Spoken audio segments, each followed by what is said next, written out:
Muito provavelmente você já assistiu a um desenho na infância que com o passar do tempo você se esqueceu desse desenho.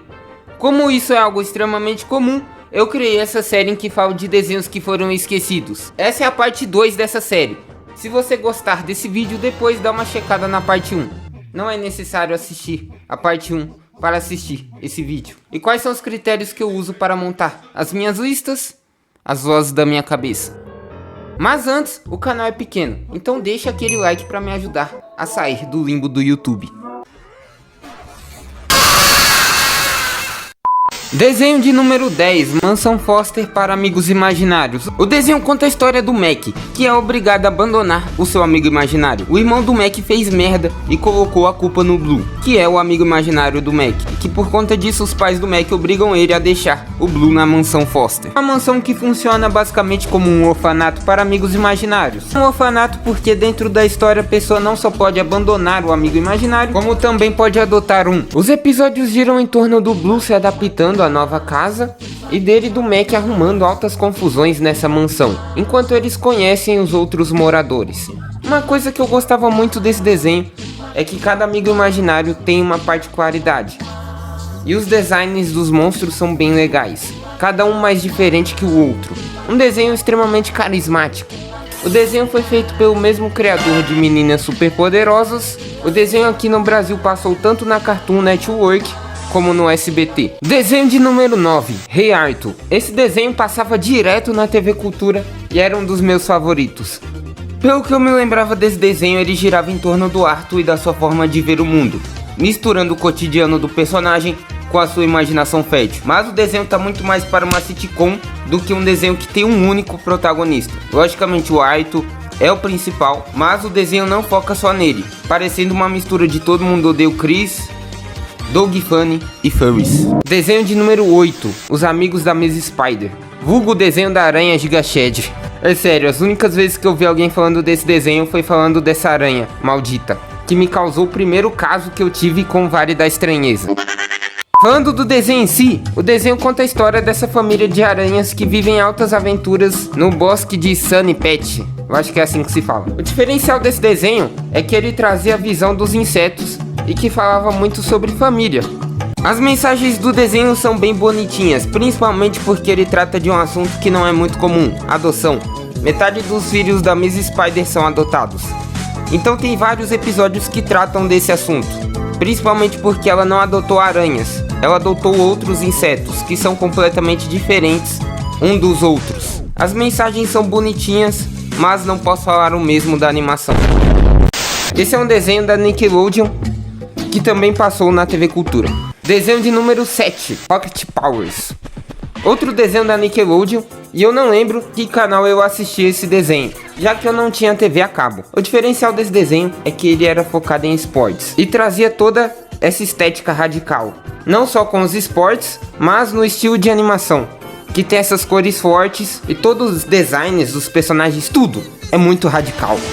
E a história gira em torno desses 4 personagens que praticam esportes radicais. E a história de cada episódio girava em torno de um esporte diferente. Quer dizer, na maioria das vezes era o skate, mas tinha um episódio ou outro que dava uma variada. Desenho de número 6, As Aventuras de Juniper Lee. Na TV aberta o desenho passou no SBT, na TV fechada passou no Cartoon Network. O desenho conta a história de Juniper, que se tornou uma guardiã espiritual.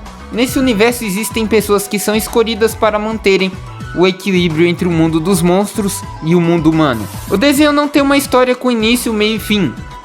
Em todo episódio, a Juni tem que enfrentar um monstro diferente, que está causando um problema diferente. O desenho é bem divertido, mas não tem exatamente uma história, o que na minha opinião é decepcionante, porque o desenho tem um universo bem legal. Número 5, Sábados Secretos. Esse desenho era para estar um pouco mais abaixo na lista, mas ele começou a ganhar bastante reconhecimento com os canais que falam de Ben 10, porque em Ben 10 Omniverse houve um crossover com Sábados Secretos, e Ben 10 é bem famoso no Brasil, que fez muitas pessoas conhecerem Sábados Secretos. Enfim, o desenho conta a história da família Sábado, que capturam criptídeos.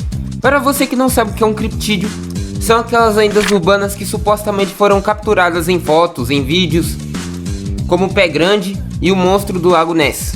Essas criaturas são criptídeos, e a missão dos protagonistas é evitar que os seres humanos tomem conhecimento da existência dos criptídeos. A estética e a animação desse desenho são coisa de louco, porque parece que você está lendo uma história em quadrinhos, só que é uma animação. Eu também tenho essa mesma sensação com Ben 10 clássico. Saudades quando essa equipe fazia desenhos 2D.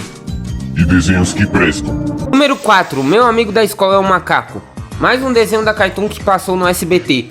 Outra vez? O desenho conta a história de um menino chamado Adão Leão, que por conta de seu nome foi transferido para uma escola só de animais. Nessa escola ele conhece o seu melhor amigo, o Charles Darwin, que é um macaco.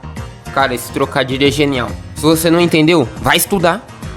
Os episódios giram em torno dessa dinâmica, com ele tendo que se adaptar a essa escola maluca.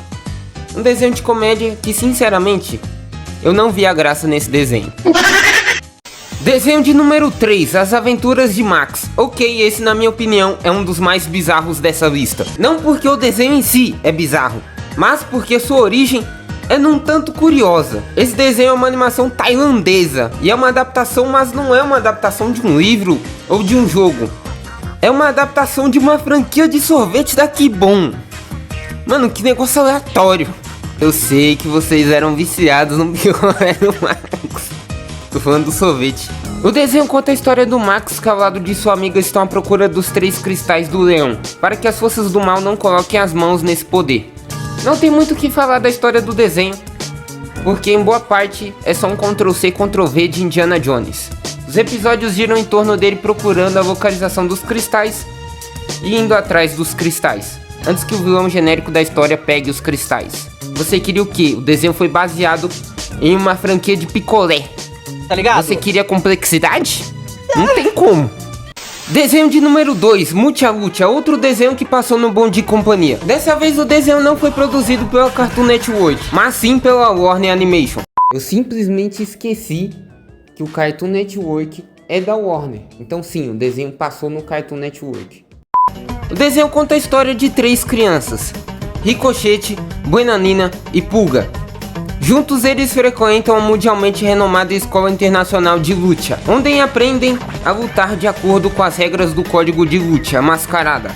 Eles vivem várias aventuras ao lado de outros personagens da série, e a história dos episódios giram em torno de crianças fazendo coisas de criança, lutando wrestling, Enfrentando demônios.